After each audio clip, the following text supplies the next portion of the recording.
8장 세 번째 시간입니다. 기드온의 승리와 징벌에 대한 내용입니다. 기드온의 승리와 징벌. 자, 13절부터 21절까지 읽고 오늘 말씀을 같이 나누도록 하겠습니다. 13절 시작. 요아스의 아들 기드온이 헤레스 비탈 전장에서 돌아오다가 숫곳 사람 중 한 소년을 잡아 그를 신문하매 그가 숫곳의 방백들과 장로들 77명을 그에게 적어준지라. 기드온이 숫곳 사람들에게 이르러 말하되 너희가 전에 나를 희롱하여 이르기를 세바와 살문나의 손이 지금 내 손 안에 있다는 거냐? 어찌 우리가 내 피곤한 사람들에게 떡을 주겠느냐? 한 그 세바와 살문나를 보라 하고 그 성읍의 장로들을 붙잡아 들과시아 찔레로 숫곳 사람들을 징벌하고 분우엘 망대를 헐며 그 성읍 사람들을 죽이니라. 이에 그가 세바와 살문나에게 말하되 너희가 다볼에서 죽인 자들은 어떠한 사람들이더냐 하니 대답하되 그들이 너와 같아서 하나같이 왕자들의 모습과 같더라 하니라. 그가 이르되 그들은 내 형제들이며 내 어머니의 아들들이니라. 여호와께서 살아계심을 두고 맹세하노니 너희가 만약 그들을 살렸더라면 나도 너희를 죽이지 아니하였으리라 하고 그의 맏아들 여델에게 이르되 일어나 그들을 죽이라 하였으나 그 소년이 그의 칼을 빼지 못하였으니 이는 아직 어려서 두려워함이었더라. 세바와 살문나가 이르되 네가 일어나 우리를 치라. 사람이 어떠하면 그의 힘도 그러하니라 하니 기드온이 일어나 세바와 살문나를 죽이고 그들의 낙타 목에 있던 초승달 장식들을 떼어서 가지니라. 아멘. 자, 오늘 말씀은요, 기드온이 300용사를 데리고 미디안의 잔당들을 추적하고 있는 내용입니다. 그죠? 미디안의 잔당들을 추적합니다. 그런데 그 잔당들이 도망을 갔어요. 근데 그 방백이 세바와 살문나라 그랬죠. 그죠? 자, 그런데 도망을 갔는데 숫곳과 분우엘을 지나게 됐는데 거기는 가짜손의 땅이었다라고 얘기했습니다. 그죠? 그런데 그쪽을 지나면서 이제 배도 고프고 힘도 떨어지고 그랬으니까 지나면서 형제들이죠. 이스라엘 형제들에게 뭐라고 얘기를 했냐면 우리가 너무 힘이 들고 지금 전쟁을 하고 있으니까 얼른 우리한테 먹을 것을 좀 주어서 우리로 힘을 좀 얻게 해달라고 지금 이렇게 얘기했는데 상황을 쭉 보니까 완전히 이긴 것 같지 않거든요. 그래서 그렇게 비아냥대면서 음식들을 주지 않고 전쟁을 돕지 않았다. 그랬습니다. 그런데 숫곳과 분을 사람들에게 내가 찔레와 가시로 내가 너희들을 반드시 돌아와서 내가 평안히 돌아올 때는 너를 징벌하겠다 라고 얘기를 했고 또 분우엘 사람들에게도 내가 너희의 망대를 헐어버리겠다 이렇게 얘기를 했단 말이죠. 그리고 나서 이기고 돌아오면서 바로 그렇게 징벌을 하는 내용을 지금 얘기를 하고 있습니다. 여러분 요단을 건너서 전쟁을 하면서 추적을 한다는 건 사실 쉬운 일이 아닙니다. 한순간도 쉴 틈이 없고 도망하는 잔당들은 잠깐만 시간이 지나버리면 거리가 멀어져서 추적하기가 어렵기 때문에 빨리 그 잔당들을 처리하지 않으면 안 되는 상황이라는 거예요. 그러니까 부지런히 가가지고 얼른 잡아야 부지런히 죽이고 이 전쟁도 빨리 끝낼 수 있겠죠. 근데 만약에 쉴 거 다 쉬고 잘 거 다 자고 그렇게 전쟁을 하면 이 전쟁은 이겨요, 못 이겨요? 못 이긴다는 거죠. 못 이긴다. 마무리를 못 짓는다는 거예요. 마무리를 못 짓는다. 그래서 기드온과 300용사는 부지런히 추적을 하고 있었는데 이들이 너무 피곤했었다는 것입니다. 그래서 숫곳과 분우엘을 지나게 될 때 형제들에게 도움을 요청했는데 그 형제들의 도움을 그들이 무시하게 되었다. 뭐 이런 얘기입니다. 요청을 거절한 거다. 자, 그러면 기드온이 화가 나겠어요, 안 나겠어요? 당연히 화가 나겠죠. 왜요? 내가 나 혼자 잘 먹고 잘 살자고 얘기하는 거 아니지 않냐. 너희들도 계속 약탈을 당하고 공격을 받고 힘들지 않았냐.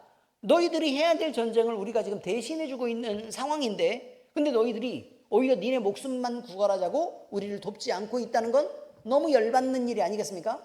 어떤 의미인지 아시겠죠? 내가 니 대신 싸우는데 넌 왜 대신 싸우는 나에게 이렇게까지 매정할 수 있다는 말이냐. 저는 이거를 사실 읽으면서요, 참 사람들이 해도 너무한다라는 생각을 하게 됐습니다. 여러분 어떻게 생각을 하세요? 이러면 될까요, 안 될까요? 진짜요? 다시 질문할게요. 이러면 될까요, 안 될까요? 누구 대신이라고요? 자기들 대신 지금 싸우고 있는 거 아닙니까? 그리고 자기들 대신 혹시나 전쟁을 하다가 죽어도 누구 대신이라고요? 너희들 대신 우리가 대표로 가서 그렇게 싸우고 있는 거다라고 지금 얘기하고 있는 것입니다. 그런데 여러분 생각을 한번 해보시단 말이에요. 우리도 동일한 은혜를 입었습니다.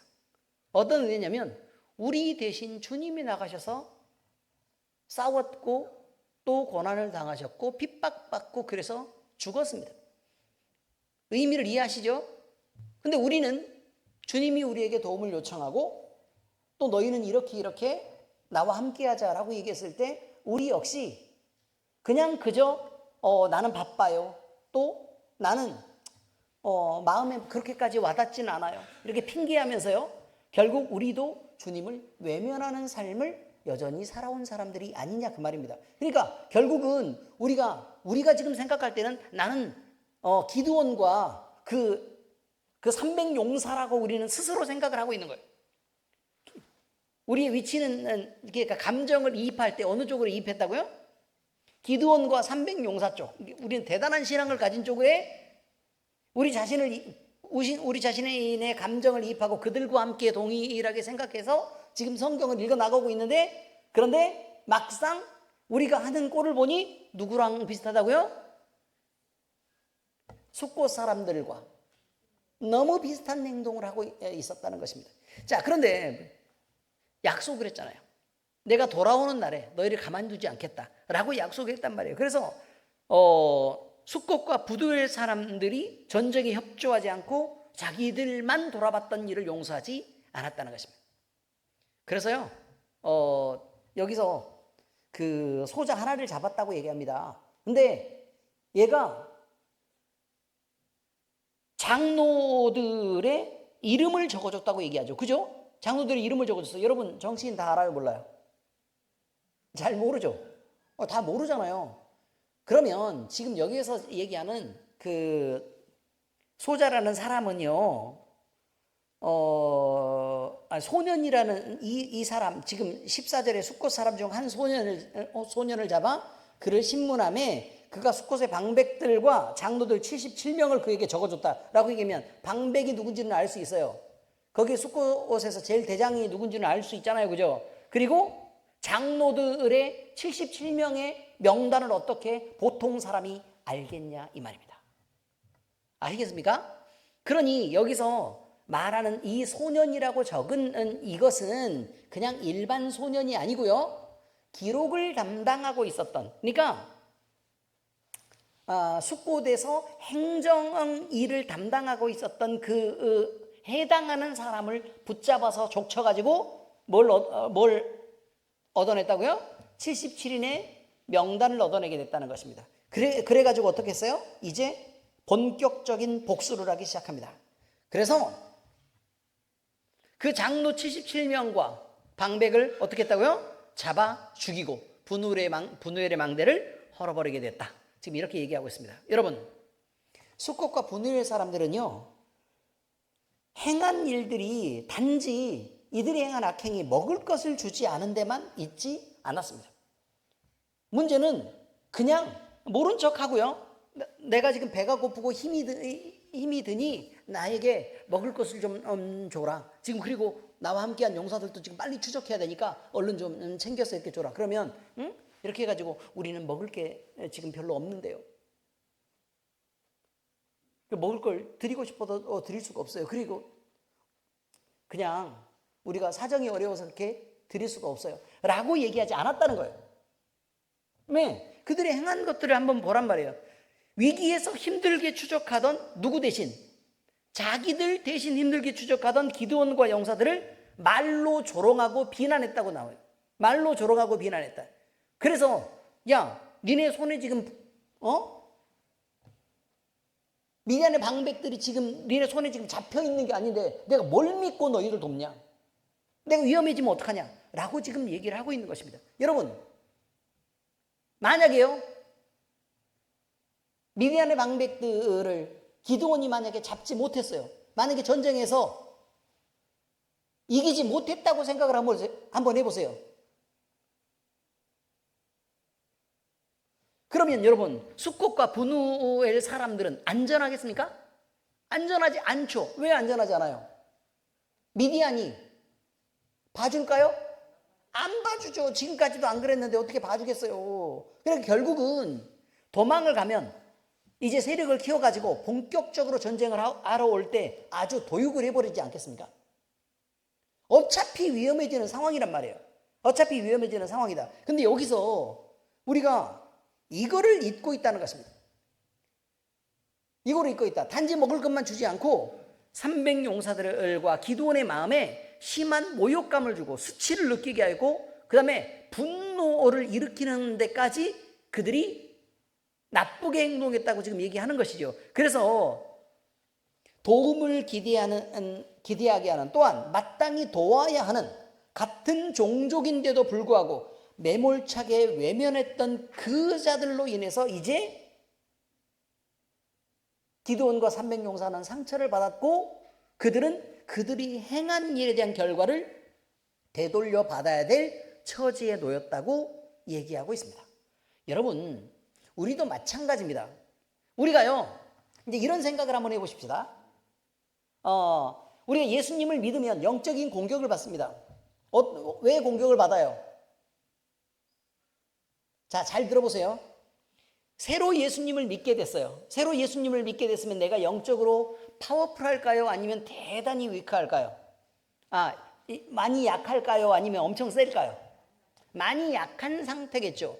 그리고 분별이 있을까요? 아니면 아직은 잘 모를까요? 아직은 잘 모르고 그 다음에 대단히 강력하지도 않단 말이에요. 파워가. 그러면 사탄 입장에서 생각을 할 때는 사탄 마귀 입장에서 그 귀신의 입장에서 생각할 때는 언제 이것을 확 조지자 이렇게 생각을 해요. 그냥 힘이 없을 때 그리고 약할 때 이거를 확 밟아버리자라는 생각을 한단 말이에요. 그래서 여러 가지로 시험을 하고 공격하고 하는 것입니다. 결국은 이 싸움이 처음에 예수님 믿기 어려운 것은 그냥 교회만 나오는 것이 아니고 영적 싸움을 싸우는 현장으로 내몰리기 때문에 그런 거예요. 현장으로 내몰리기 때문에 그렇다. 자, 그럼 반대로 얘기를 하자는 거예요. 반대로 얘기를 하자. 그러면 만약에 우리가 예수님을 믿지 않고 그들의 편을 들면서 만약에 살게 됐다. 그럼 공격 받아요, 안 받아요? 어떻게 안 받을 수가 있어요? 그럼 다시 내가 지금 답답해가지고 다시요. 숫곳과 분노의 사람들 입장을 생각을 다시 답답해가지고 지금 자 다시요. 숫곳과 분노의 사람들이 있어요. 이스라엘 가짜 손에 속해 있다고 얘기했잖아요. 그죠? 근데 미디안 족속들이 동방 사람들 다 끌고 와서 공격했어요, 안 했어요? 언제 공격했어요? 댐벼쓸 때 공격했어요? 그냥 공격해서 가져갔어요? 그냥 공격해서 가져갔잖아요. 그냥 약탈 당했잖아요. 그렇지 않습니까? 우리가 이런 상황을 알아야 돼요. 그런데 마치 지금 여기에서 이 사람들이 지금 숫곳 분노의 사람들이 얘기하는 건 어떤 의미를 갖고 있는 거냐면 마치 내가 쟤네들을 비위를 거슬리지 않으면 내가 안전할 것처럼 얘기한다고요. 아니라고 얘기하는 거예요. 아니다. 너희 그 전에도 저항하기 전에도 어떻게 됐다고요? 이미 약탈을 당하고 공격받고 그런 모욕과 멸시를 당하면서 그렇게 심한 어려움에 빠져서 살지 않았냐는 거예요. 무슨 말인지 아시겠습니까? 자, 그러면 예수님을 믿지 않고 사는 사람이 있다고 생각을 한번 해봐요. 그러면 그 사람들은 영적으로 자유로워요? 아니면 마귀 사탄의 지배 아래서 힘들어요? 마귀 사탄의 지배 아래서 힘들어요. 자, 그 다음에 그러면 이제 그게 힘들었어. 그래가지고 하나님의 도우심을 입어서 우리가 예수님을 믿고 구원을 받게 됐다고. 구원을 받게 됐으면 그러면 그때는 이제 쉬워져요, 어려워져요? 당장 쉬워요, 어려워요? 당장은 어려울 수 있어요. 당장 어렵다고요. 왜 어렵다고요? 이게 관념이 아니고 실제이기 때문에 그래요. 영적인 삶이라는 게. 영적인 세력이 전쟁하는 것들이 실제이기 때문에 그렇다고요. 그러니까 그 정체를 알라고 얘기하는 거예요.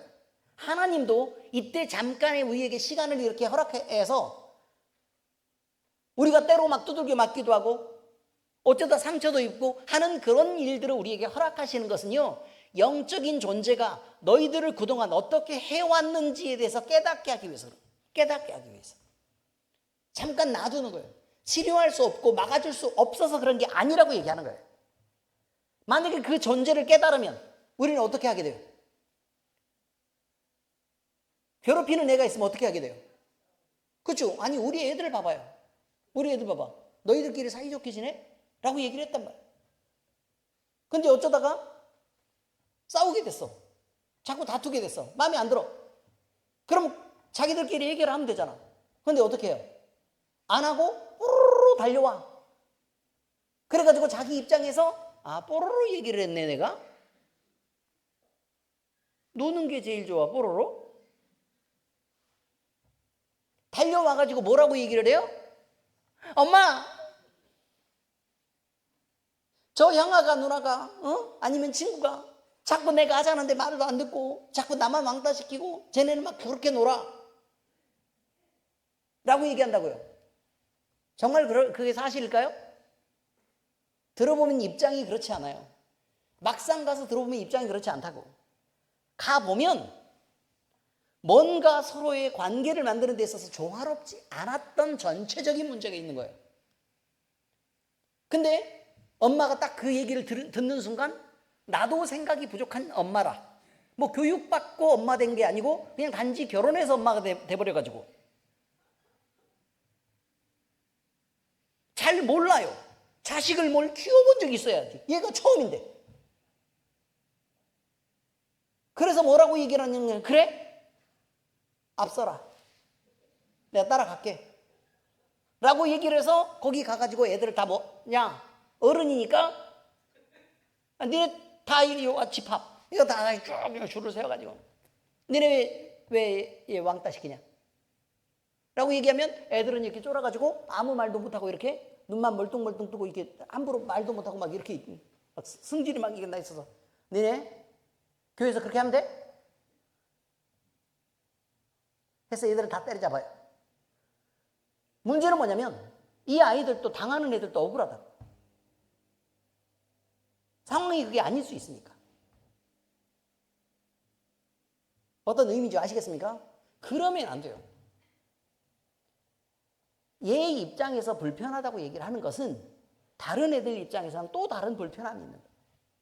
그래서 어린이들은 대부분 스스로 어떤 문제가 생기면 악하게 굴지 않는 이상 여러분 또래 문화를 형성하고 자기들끼리 규칙을 만들 수 있도록 되도록 기다려줘야 돼요.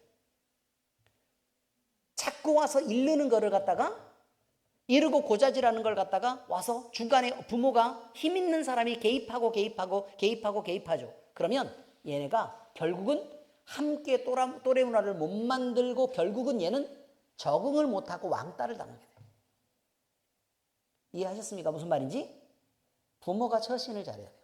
지혜롭게. 균형 있게.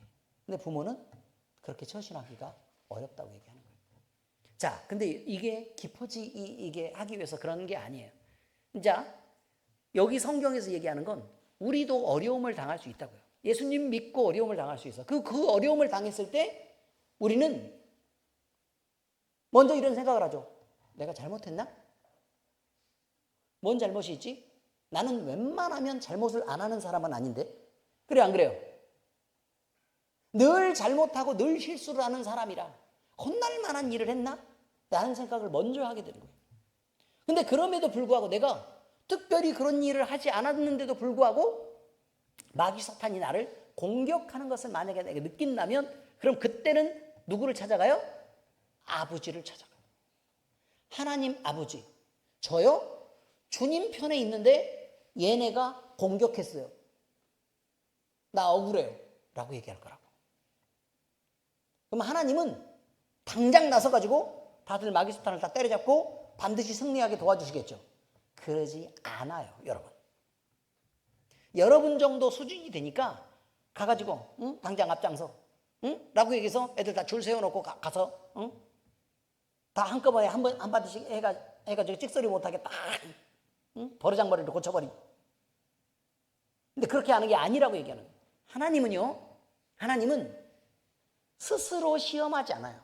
그러나 하나님이 시험을 허락했을 때는 우리로서도 어느 정도 실력을 키울 수 있는 조건과 훈련 과정을 겪게 하는 거예요. 그래서 때로 우리가 어려움을 당하면 그 고난을 통해서 성장하게 돼요. 고난을 통해서 하나님을 알아가게 되죠. 고난을 통해서 의지할 분이 누구인지를 확실하게 생각하게 돼요. 이거 엄청 중요한 거예요. 그리고 누가 이 문제를 근본적으로, 이런 상황을 근본적으로 바꿀 능력이 있는지를 알게 해요. 그래서 나중에 시간이 지나잖아요. 그러면 우리는 하나님 앞에 기도하면 되나? 라는 생각을 처음에 해요. 한번 기도를 한번 해볼까? 믿음이 약할 때는 이 정도 수준에서 출발해요. 나중에 시간이 지나서 이런 일들이 반복되죠. 그죠? 그러면 어려움이 있을 때마다 반드시 주님이어야만 하는 상황으로 가게 돼요. 그게 바로 믿음의 성숙이라는 거예요. 승숙 아니고 성숙. 아멘? 그 과정을 위해서 우리에게 때로 어려움도 있고 고난도 있고 이런 삶의 불편함들이 존재하겠지만 그 불편함들이 존재한다고 불평할 일은 아니라는 거죠. 왜냐하면 그것마저도 하나님이 우리에게 허락하셨을 때는 유익이 있을 테니 이것을 통해서 발견하고 결국은 고쳐지시기를 예수 그리스도의 이름으로 축복합니다. 여러분, 성경은 사람이 무엇이든지 무엇으로 심든지 그대로 거둔다고 말합니다. 갈라디아서 6장 7절 말씀 같이 읽겠습니다. 시작. 스스로 속이지 말라. 하나님은 업신여김을 받지 아니하시나니 사람이 무엇으로 심든지 그대로 거두리라. 결국은요, 결과되는 것은요, 내가 심은 것에 대해서 결과를 받는 거예요. 콩 심은 데 콩 나고 팥 심은 데 팥 나요. 아시겠어요? 콩 심은 데 콩 나고 팥 심은 데 팥 난단 말이에요. 근데 내가 그냥 이게 귤을 심었어. 귤나무를 심어가지고 처음에는 귤을 심었는데 아니 옆집을 보니까 애플망고가 심겼어. 애플망고. 보니까 막 너무 맛있게 보이는 거예요. 그래서 하나님 앞에 간절히 기도를 하죠. 주여, 내가 믿음으로 주님 앞에 기도를 드립니다. 내가 비록 귤나무를 심었지만 애플망고가 열리게 해 주시옵소서. 자, 여러분, 그러면서 뭐라고 얘기를 하냐면요, 우리가 하나님을 의지하고 믿음으로 간구하는 자는 응답을 받는다고 얘기했단 말이에요. 그러니까 우리가 믿음으로 애플망고를 주시옵소서라고 얘기하면 하나님이 애플망고를 주시겠죠. 그렇지 않습니까? 하나님의 능력을 지금 모르는 거예요? 애플망고를 왜 안 주실까요? 아니, 주시옵소서가 약해서 그럴까요? 그러면 성경 말씀을 또 다시 너는 내게 부르짖으라. 내가 응답하겠고 네가 알지 못하는 크고 비밀한 일을 너희에게 보이리라 그러겠어. 얼마나 어마어마한 걸 주시려고 애플망고를 그럼 대형 사이즈로 주시나? 라고 생각을 하고 믿고 그러면 귤나무를 심어놓고 거기에 애플망고가 열리기를 위해 열심히 간구합니다. 자, 그리고 부르짖고 날이면 날마다 새벽에 나와서 부르짖으면 과연 그게 이루어질까요? 안 이루어질까요? 안 이루어지죠. 왜 안 이루어질까요? 하나님의 질서는 귤나무에서 귤이 열리도록 한 거예요. 그래서 그 나무를 귤나무라고 얘기하는 거라고. 아시겠습니까? 무슨 말인지? 여러분은 여러분이 행동하고 뿌린 씨앗들이 있다는 거예요. 뿌린 씨앗이 있는데 나는 행동을 남한테 거칠게 하고 남을 다정하게 대하지 않았어요. 함부로 무시했어요. 내 주장을 일삼고 다른 사람의 마음에 상처를 줬어요. 그렇게 행동을 하면서 뭐라고 얘기냐면 주여 저에게 은혜를 주시고 성령 충만을 주시옵소서 라는 말은 여러분 택도 없는 얘기라는 걸 얘기하는 거예요. 그런 애플망고는 여러분의 소유가 안 돼요. 여러분이 성령 하나님을 담을 만한 그릇인가가 중요한 거예요. 성령 하나님을 담을 만한 그릇인가? 내가 내 하나님을 모실 만한 그릇인가라는 거예요. 내가 그만큼 깨끗한가? 내가 그만큼 정직한가? 내가 그만큼 하나님을 향해서 진심인가? 그리고 내가 주님을 향한 마음만큼은 그렇게 순결한가를 생각해야 한다고. 세상에 온갖 내 마음을 다 팔고 내 자존심, 내 말발을 세우기 위해서 있는 짓 없는 짓을 다 해놓고 나서 나중에는 하나님의 은혜가 임하기를 기대한다는 것은 말도 안 되는 일입니다. 오히려 벌이 임하겠죠. 그렇지 않습니까? 정신을 차리고 알아야 됩니다. 여러분, 그리고요 갈라디아서 6장 7절 말씀이 이거라 그랬어요. 자, 읽어보세요. 시작. 6장 7절이라 그랬잖아요. 자, 스스로 속이지 말라. 하나님은 업신여김을 받지 아니하시나니 사람이 무엇으로 심든지 그대로 거두리라. 자, 몇 장 몇 절이라고요? 6장 7절. 그런데 이 말씀의 바로 앞절의 말씀은 6장 몇 절일까요? 그럼 그렇습니까? 바로 앞절은 6장 6절이에요? 그래요. 근데 가르침을 받는 자는 말씀을 가르치는 자와 모든 좋은 것을 함께하라는 말씀에 이어진 말씀이에요. 6절 말씀 읽겠습니다. 시작. 가르침을 받는 자는 말씀을 가르치는 자와 모든 좋은 것을 함께하라.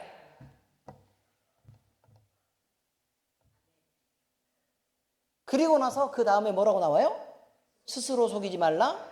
하나님은 업신여김을 받지 아니하시나니 사람이 무엇으로 심든지 그대로 거두리라라는 말씀이 있는 것입니다. 여러분, 하나님이 하나님의 일꾼들을 세웁니다. 그러면 하나님의 일꾼을 세울 때는 그 일꾼을 세워서 지도자로 삼았을 때는 그 지도자로 삼을 때의 권위를 함께 허락하시고 거기에다가 주님의 이름을 붙이는 것입니다.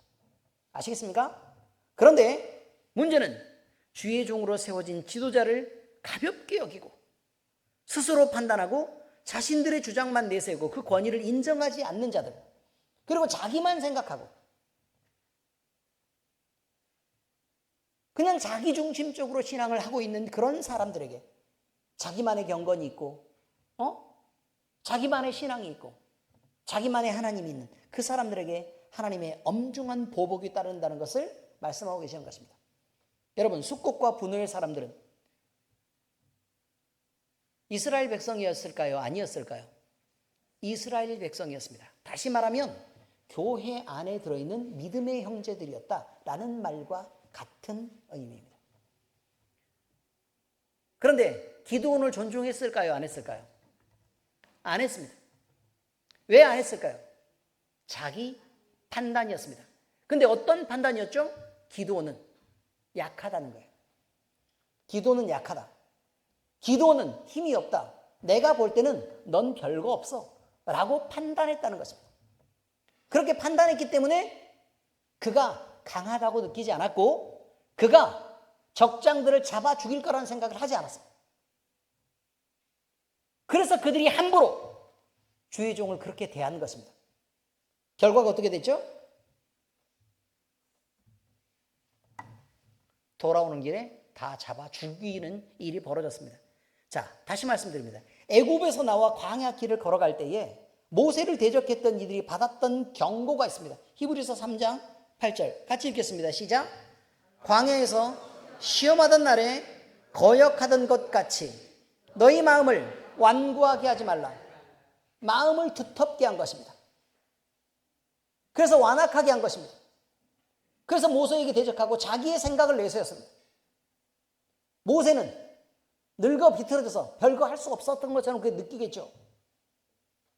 그렇지만 하나님이 붙잡는 하나님의 종이었을 때는 전혀 다른 하나님의 이름을 가진 그였다는 사실을 잊으면 안 됩니다. 이것은 하나님의 말씀을 맡은 주의 종을 존중하라는 엄중한 명령이라는 것이고 또 교회의 질서라는 것을 잊지 말라고 얘기하는 것입니다. 자, 역대상 16장 22절 같이 읽겠습니다. 시작. 이르시기를 나의 기름 부은 자에게 손을 대지 말며 나의 선지자를 해하지 말라 하셨도다. 요즘 이 시대는 참 안타깝게도 목사님들이 제대로 처신을 못합니다. 맞는 얘기입니다. 그들이 그리스도를 믿는 모범을 갖지도 못했고 오히려 세상 사람들보다 세상을 더 사랑하는 성직자가 있을 수 있겠습니까? 그 말도 안 되는 거죠. 세상 사람들보다 더 섬기지 않고 더 나쁜 사람들도 얼마나 많이 있습니까? 죄를 짓는 사람들도 얼마나 많이 있습니까? 그러나 여러분, 그것을 판단하시는 분은 종의 주인입니다. 누구의 종이죠? 하나님의 종입니다. 주의 종입니다. 그래서 여러분, 혼내도 누가 혼내야 돼요? 여러분이 혼내는 게 아니라 하나님의 손으로 혼내는 것입니다. 그리고 여러분이 혼내는 것보다 훨씬 더 무서운 보복이 따라갈 것입니다. 그러니 여러분이 스스로 판단해서 주의 종을 대적하는 미련한 짓을 하지 마시기를 예수 그리스도 이름으로 당부드립니다. 나훔 1장 2절입니다. 같이 읽겠습니다. 시작. 여호와는 질투하시며 보복하시는 하나님이시니라. 여호와는 보복하시며 진노하시되 자기를 거스르는 자에게 여호와는 보복하시며 자기를 대적하는 자에게 진노를 품으시며 라고 얘기합니다. 이게 무슨 의미냐면 우리 집 종이 있단 말이에요. 우리 집에 종이 있어요. 근데 애가 잘못했어. 근데 남의 집에 가서 잘못했다고 잔뜩 두들겨 맞고 왔어. 좋아요, 안 좋아요? 그냥 안 좋아요? 엄청 열받아요. 엄청 열받죠. 한때요, 우리나라가 지금 주한미군 문제가 지금 많이 이야기가 나오고 있습니다. 근데 그 주한미군이 우리나라에서는 우리나라 법으로 처벌할 수 없었습니다. 그래서 굉장히 많은 주한미군들이 밖으로 나와가지고 그냥 성범죄를 저질러서 우리나라 국민들이 너무 심한 피해를 입고 여성들은 그냥 모욕을 당해도 아무것도 뭘 할 수가 없었습니다. 열이 받아도 주한미군이 우리나라에 있어서 전쟁을 막아준다고 생각했기 때문에 어쩔 수 없이 찍소리도 못하고 또 힘도 약했기 때문에 그냥 그렇게 당할 수밖에 없었습니다. 그럼 미국 사람들에게 얘기를 해요. 우리 억울하다. 어쩜 이럴 수가 있냐? 라고 얘기를 하면 그때 미국에서 뭐라고 대답했는 줄 아십니까? 죄를 지었어? 그래. 그럼 우리가 우리 법대로 알아서 엄하게 벌을 내릴게. 미국으로 소환해. 라고 얘기했단 말이에요. 우리나라 법으로 다스릴 수가 없었습니다. 미국으로 소환을 해요. 그리고 거기를 막상 가보면 외국에 가서 고생하다 그렇게 실수할 수 있지. 괜찮아. 고생했어. 제대. 이랬다고. 억울합니까? 안 억울합니까? 억울하죠. 근데 미국 입장에서는요, 외국 나가서 그것도 북한하고 우리나라하고 남한하고 전쟁 상황에서 대치하고 있는 이런 곳까지 보내서 근무를 시킬 때는 전장에 나가 있는 군인하고 똑같은 느낌을 미국에서는 받은 거예요. 그러면 스트레스를 받아가지고 밖에 나가서 그렇게 실수할 수도 있지라고 그렇게 본 것입니다. 똑같은 인권으로 보지 않고 미국 사람은 미국의 법에 의해서 판단받아야 될 권리가 있다고 생각한 거죠. 의미 이해하셨습니까? 이제? 여기서 억울해봐야 소용없다는 거예요. 마찬가지입니다. 우리 집 종이 있어요. 딴 데 나가가지고 잘못을 해요. 그럼 잘못하면 저쪽 사람들이 억울하지 않으려 그러면 어떻게 하면 돼요? 저쪽 사람의 법대로 그렇게 하면 될 것 아니에요. 그죠? 그런데 내가 아무런 힘이 없다면 저기 가서 만약에 잘못하지 않아도 저 사람들이 내 종을 모함해가지고 이상하게 벌 주거나 괴롭히거나 할 수도 있잖아. 그러니까 있는 권리를 다 동원해서 쟤를 여기로 데려오는 거예요. 그리고 나서 어떻게 판단한다고요? 너는 주인의 이름에 먹칠했으니까 그럼 거기에 합당한 벌을 받아. 그래서 벌을 주는 게 내 마음이 편하지. 저쪽에서 그냥 벌 받고 거기서 막 감옥에 갇혀있고 이렇게 하면 속상한 일이라는 얘기죠. 의미는 이해하시겠죠? 바로 이런 것입니다. 다시 말씀드립니다. 주의 종은 누가 벌을 주는 거라고요? 하나님이 벌 주는 거예요. 세상이 벌 주는 게 아니고. 그럼 세상의 법으로는 심판받지 않냐? 받아요. 왜냐면 국민이기도 하니까. 그런데 우리는 훨씬 더 높은 도덕적 기준을 갖고 주의 종들은 양심을 지키면서 살아야 하고 마음으로라도 혹시나 미움을 갖거나 아니면 마음으로라도 하나님을 향한 열심이 조금씩 줄어들고 생명을 다해서 하나님을 섬기지 않았을 그때에는 우리가 주의 종으로서 하나님을 볼 낯이 없다고 얘기하는 것입니다. 여러분은 주의 종입니까? 아닙니까? 여러분도 주의 종입니다. 그래서 세상이 여러분들을 판단하고 심판할 수 없습니다. 하나님이 여러분을 판단할 것입니다. 그런데 그때에 우리가 안심할 수가 없는 것이 하나님의 그 거룩한 이름이 여러분의 이름표에 새겨졌을 때에는 그때는 하나님은 공의의 하나님이시기도 하기 때문에 여러분이 잘못하는 것을 그냥 쉽게 지나가시는 분이 아닙니다. 그러니 조금 더 그리스도인으로 살 때 조심하시기 바랍니다. 자, 두 번째 얘기입니다. 하나님의 말씀 안에 있어야 평안합니다. 자, 여러분, 기드온은 전쟁이 마무리되자요. 세바와 살문나를 추적해서 그들을 잡습니다. 그리고 그들을 추궁합니다. 추궁해서 뭐라고 추궁을 하고 있는 거냐면 니네 다볼에서 사람들을 죽였는데 내 형제들을 죽인 거다. 그들이 어떻게 있더냐? 라고 묻습니다. 어떻게 있더냐? 그러니까 뭐라고 대답하냐면 마치 당신하고 비슷해서 왕자와 같더라. 이렇게 표현을 합니다. 왕자와 같더라. 여러분은 이 느낌을 어떻게 생각하십니까? 네? 세바와 살문나가 왕자 같더라. 그냥 나올 수 있는 말입니까? 아니죠. 아니 적장에 적의 지금 대장인데 왕자님 같이 당신처럼 왕자님 같더라 라는 말을 했다는 것은요, 그들이 목숨을 구걸해서 아첨하고 있다는 뜻입니다. 목숨을 구걸해서 아첨하고 있다. 이게 생긴 게 그렇게 생겼다라고 얘기한 게 아닙니다. 이제 이해하시겠죠? 그럼 기드온은 엄청 못생겼는데 세바와 살문나가 갑자기 왕자 같다. 당신처럼 왕자 같았어. 너무 잘생기셨어. 이렇게 얘기한 게 아니라고. 의미를 아시겠죠? 그냥 오가는 말이라는 얘기예요. 그런데 기드온이 뭐라고 얘기를 하는 거냐면 너희들은 우리 형제들을 죽였기 때문에 내가 죽이지 않았으면 너희들을 죽이겠냐. 죽였기 때문에 내가 너희들을 용서할 수 없다라고 얘기합니다. 자, 여기서 용서할 수 없다고 얘기하는, 그러면 만약에 죽이지 않았으면 내 형제들을 다 버려서 죽이지 않았으면 용서하겠다는 얘기일까요? 그런 뜻이 아니고 그들의 죄를 캐내서 이런 죄가 있으니까 너는 죽을 수밖에 없어 라고 얘기한 거예요. 아시겠어요? 안 죽였으면 살려주고 죽였으면 내가 널 죽일게 라고 얘기하는 말이 아니라 너를 죽일 수밖에 없는 이유가 있는데 다 버려서 내 형제들을 죽였기 때문에 넌 죽을 수밖에 없어 라고 그냥 얘기한 거라, 그런 말입니다. 하나님은 바로 이렇습니다. 하나님을 모르는 자들은 자기 생각과 주관을 따라서 행동합니다. 모르기 때문입니다.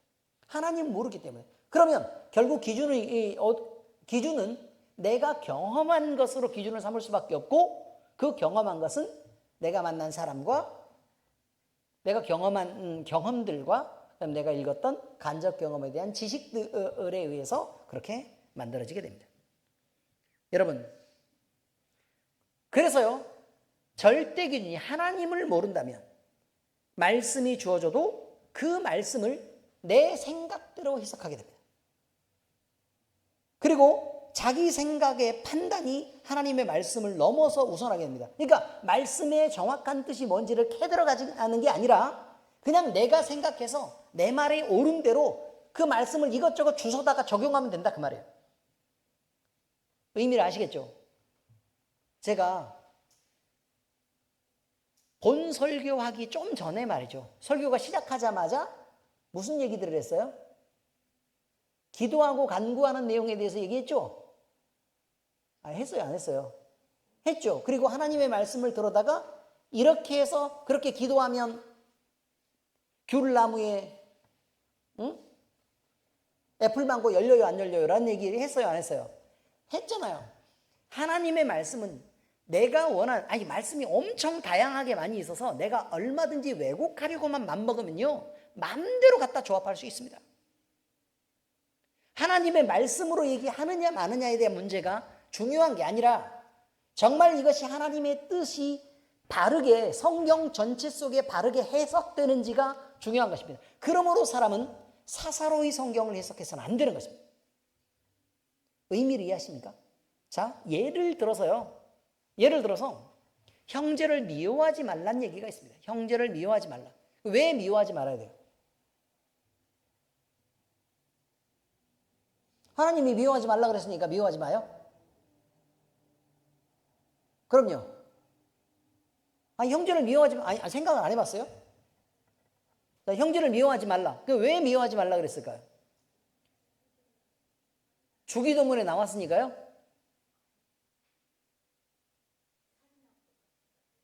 살인하고 똑같으니까. 미워하는 것이 왜 살인이에요?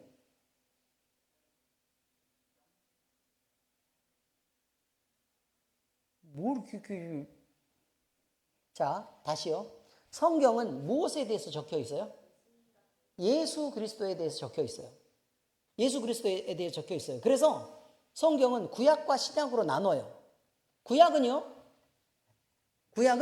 옛 약속이고요. 신약은 새로운 약속이에요. 그래서 구약과 신약에 경계가 있는데 경계가 누구냐면 예수 그리스도예요. 그래서 BC라고 얘기하면 Before Christ라고 얘기하는 거죠. Before Christ, 예수님 전에 있었던 시대라는 뜻이고, 그 다음에 신약은 서기는 주후라고 표현하잖아요. 아노 도미니, 주님의 시대 안에서, 그런 뜻입니다. 주님 안에 있는 시대다, 이런 뜻이죠. 그러니까 결국 세상의 질서를 나누는 건 누구라고요? 예수 그리스도입니다. 예수 그리스도. 여기까지 일단 말씀드리는 거예요. 자, 그러면 구약에 적혀 있는 내용은 뭐예요? 예수님이 오신다는 거예요. 예수님이 오신다. 그런데 그 많은 내용 속에서 예수님은 어떤 분이시고 또 하나님의 마음은 어떻게 되고, 그리고 구원을 왜 예수님이 오셔야만 구원을 받을 수밖에 없는가라는 거고, 우리는 하나님을 어떻게 섬기고 있었는지에 대한 우리의 잘못과 죄, 그 다음에 우리의 그 오류와 부족함에 대한 얘기를 계속해요. 이게 구약의 얘기입니다. 의미 이해하셨죠? 자, 그렇습니다. 신약은 오신 예수님에 대한 얘기를 하면서 다시 오셔서 완전한 구원을 이루겠다. 그런데 성경 전체 속에 말하는 내용은 뭐냐면 구원이에요. 자, 다시요. 성경 전체가 얘기하는 건 뭐라고요? 구원이에요. 누구를 통한 구원? 그렇죠. 예수 그리스도를 통한 구원. 그러면 구약시대 사람들은 어떻게 구원을 얻었을까요? 오실 예수 그리스도를 믿어서요. 예수님을 믿어야 구원을 얻으니까. 자, 그러면 신약시대 사람들은 어떻게 구원을 얻을까요? 오신 예수님을 믿어서예요. 이해되셨죠, 이제? 네, 그렇습니다. 자, 문제는 뭐냐면, 형제를 미워하지 말라 그래요. 미워하지 말라. 그런데 여기는 그냥 미워하지 말라가 아니고, 사람을 미워하지 말라가 아니고 형제를 미워하지 말라요. 형제란 말은요, 교회 안에 있는 지체를 의미해요. 그래서 성경은 철저하게 그 범위를 제한하고 있는데, 이 동그라미 범위 안에 적용된 사람들이 누구냐면 하나님의 예정된 그 택정하심을 입은 사람들에 대한 것을 얘기하는 거예요. 그럼 이 바깥쪽에 있는 사람들은 외인이에요. 그래서 바깥쪽에 있는 사람들을 뭐라고 말하냐면 이방인이라고 얘기하고, 이 사람들이 나중에 더 많이 확장돼서 커지는데, 이 확장돼서 커지는 건 역시 이방의 구원이 열렸다는 뜻을 말하고 있는 것이지 모든 사람이 구원을 얻는다는 뜻은 아니에요. 택정함을 입은 사람이 아니면 그는 복음을 들어도 믿지 않아요. 의미를 이해하셨습니까? 형제를 미워하지 말라는 것은 성경 전체가 말하는 메시지가 뭐라고요? 구원이에요. 누구를 통한 구원? 예수 그리스도를 믿어서 얻는 구원. 근데 만약에 네가 형제를 미워했다는 거예요. 이제 성경 전체 해석으로 가는 거예요. 네가 만약에 형제를 미워했어요. 근데 내가 지금 누구를 믿고 있는 거예요? 예수님을 믿고 있는데, 예수님을 믿고 있는 네가 마음의 미움을 가지고도 아무렇지도 않다고 생각한다는 거예요. 그러면 미움 받는 사람은 어떤 생각을 하게 되는 거냐면, 예수님을 믿는 사람이 저렇게 미워해도 돼? 이해가 되셨습니까? 무슨 말인지? 미워해도 돼? 그럼 그 사람 마음에 의심이 생기고 결국 그 사람이 실족해서 믿음에서 떠날 수 있다고 얘기하는 거예요. 그러면 결국 우리의 미움 때문에 저 사람이 구원을 놓쳐서 구원을 못 받게 될 수도 있는데, 바로 그것이 바로 뭐냐면 형제를 살인하는 자니란 뜻이에요. 형제를 살인하게 된다. 결국 그를 구원받지 못하게 하는 일로 네가 믿음의 본을 제대로 보이지 못했기 때문에 그가 망한 거다라고 얘기를 하고, 그 책임은 안 믿은 저 사람에게도 있겠지만 미움을 가진 너에게도 있어 라고 얘기한 거예요. 의미를 이해하시겠습니까? 그래서 미워하는 것은, 형제를 미워하는 것은 뭐하고 똑같다고요? 살인하는 자니. 형제를 미워하는 자는 살인하는 자니 라는 말과 같은 말이에요. 그러니까 주기도문에서 뭐라고 얘기하는 거냐면, 우리가 우리에게 죄 지은 자를 사해 준 것 같이 우리의 죄를 사해 주십시오. 다시 말해서 네가 너에게 잘못한 사람을 용서할 수 없다면, 네가 잘못한 것은 무슨 근거로 예수님에게 네 죄를 용서해 달라고 말한단 말이냐? 네 죄를 용서해 달라고 얘기를 할 거면 너도 용서하고 와 라는 표현이에요. 그게 적당한 말이죠. 나는 하나도 용서하지 않는 사람이 나는 가서 용서해 달라 그러는 게 말이 되겠어요? 안 되겠어요? 안 된다고 얘기하는 거예요. 그런 표현이에요. 무슨 말인지 아시겠습니까? 마찬가지예요. 또 그러면 착한 일도 마찬가지예요. 우리 안에 착한 일을 하게 하신 이가 있어요. 누구예요? 예수님이에요. 그런데 성경 전체에서 사람이 존재하는 목적에 대해서 써요. 사람이 존재하는 목적. 자, 사람이 존재하는 목적은 뭐예요? 하나님을 찬양하고 그에게 영광 돌리게 하기 위해서 사람은 존재하는 거예요. 의미를 이해하시겠습니까? 자, 그런데 뭔 얘기를 하다가 제가 사람의 목적이라고 얘기했어요? 미움 말고요. 선행. 자, 착한 일을 하는 것은, 자, 너희는 먹든지 마시든지 무슨 일을 하든지 뭘 위해서 하라 그랬어요? 주의 영광을 위해서 하라 라고 말해요. 주의 영광을 위해서 하라. 그리고 너희 자신이 영광을 취할 것이 아니라 누가 영광이 된다고 말해요? 그렇죠. 하나님이 영광을 받아야 된다고 얘기해요. 자, 이 말이 어떤 의미냐는 거예요. 우리가 가진 선행이 우리가 가진 의의를 높이는 것이어서는 안 된다고 말하는 거예요. 우리가 가진 의의를 높이는 것이어서는 안 된다. 우리는 죄인이었고 예수 그리스도 때문에 구원을 받은 거잖아요.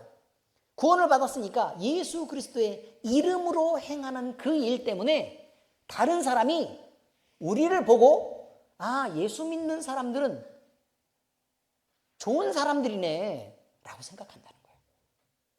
예수 믿는 사람들은 좋은 사람들이네. 그럼 좋은 사람들이니까 마음에 불편한 마음을 안 갖고 호감을 갖게 된다는 거예요. 호감을 갖게 된다. 그래서 너에게 돈을 줄 거다. 그 얘기예요? 아니에요.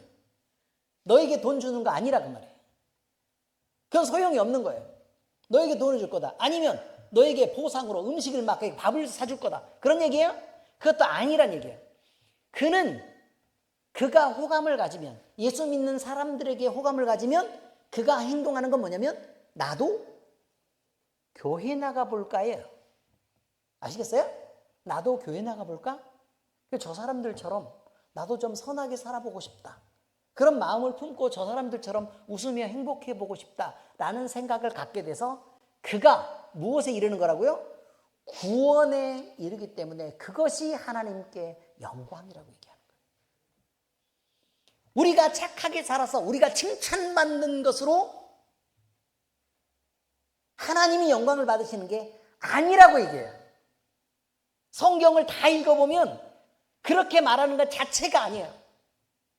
우리가 선행을 해서 그들의 마음이 말랑말랑해지고 풀어져서 결국 그가 예수님을 믿고 우리에게 뭘 돌려주는 게 아니라 그가 구원받아서 잘 될 수 있는 거라면 우리는 얼마든지 우리를 희생해도 좋다. 왜? 하나님의 영광이니까요.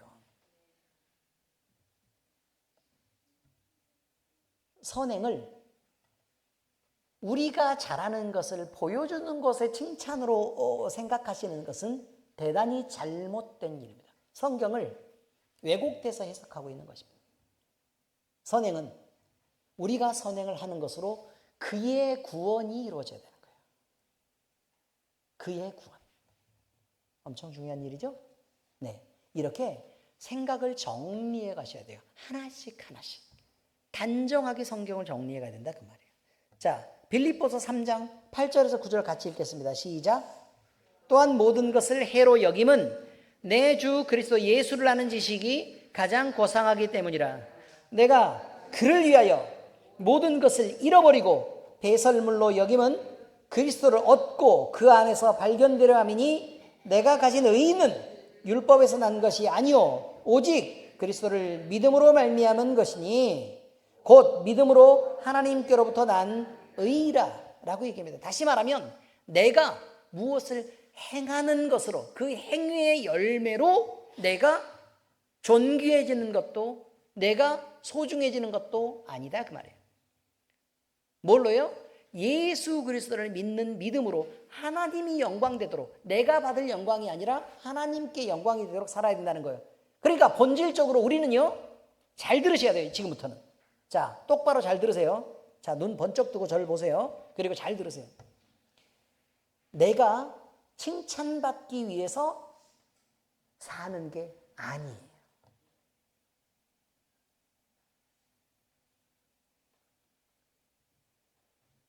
우리의 행동은 내가 누구한테 행동해요. 그러면 그를 위해 행동하는 거예요. 그를 위해. 왜냐하면 그를 위하면 뭐가 이루어질 테니까.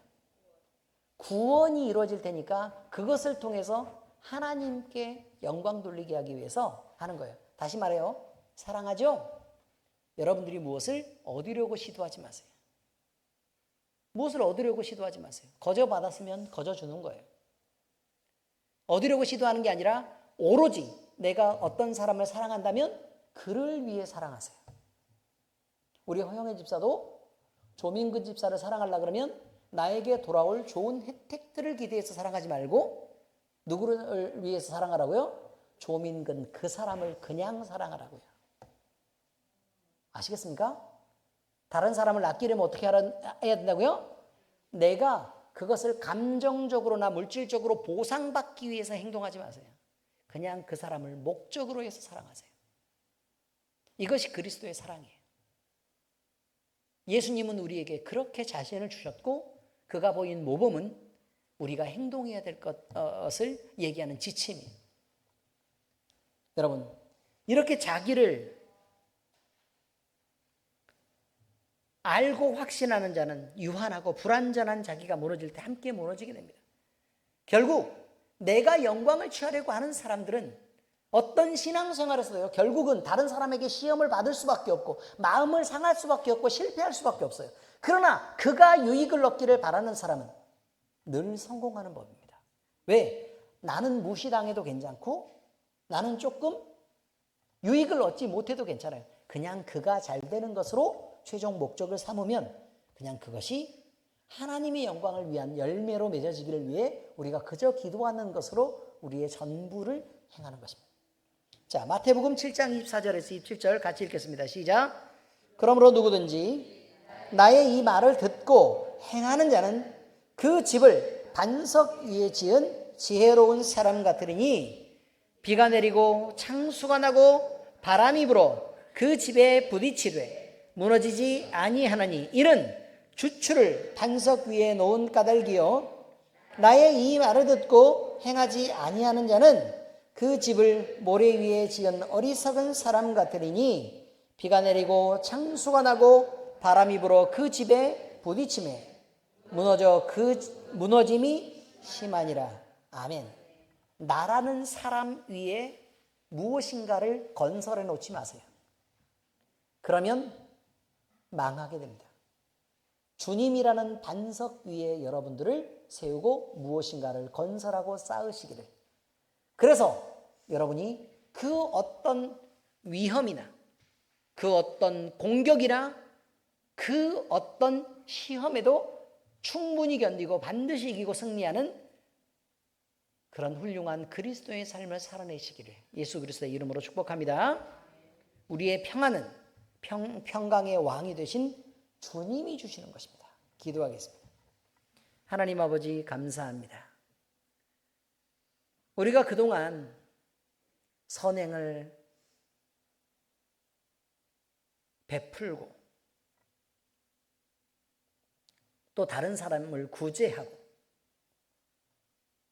또 남의 잘못을 용서하고 우리가 믿음을 보이는 가운데서 이런 일들을 행한다고 우리가 믿었을 때는 그것이 때로 내가 좀 인정받고 싶은 마음도 있었고 그리고 내가 높아지려고 하는 마음, 내게 영광이 되게 하려고 하는 그런 마음들도 있었고 칭찬이 되는 또 칭찬을 받으려고 하는 그런 마음들도 있었던 것을 주님 고백합니다.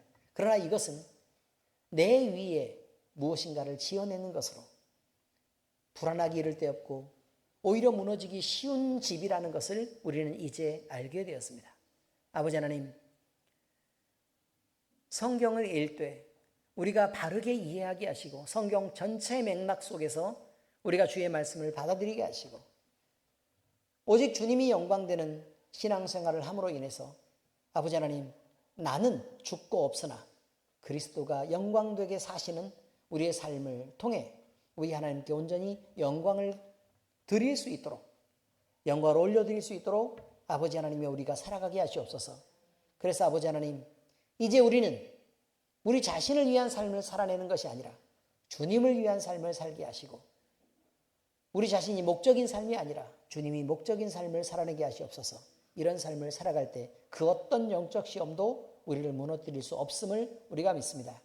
주여 우리를 도우시고 하나님이 우리를 통해 영광 받으시옵소서. 살아계신 우리 주님 예수 그리스도의 이름으로 기도합니다. 아멘.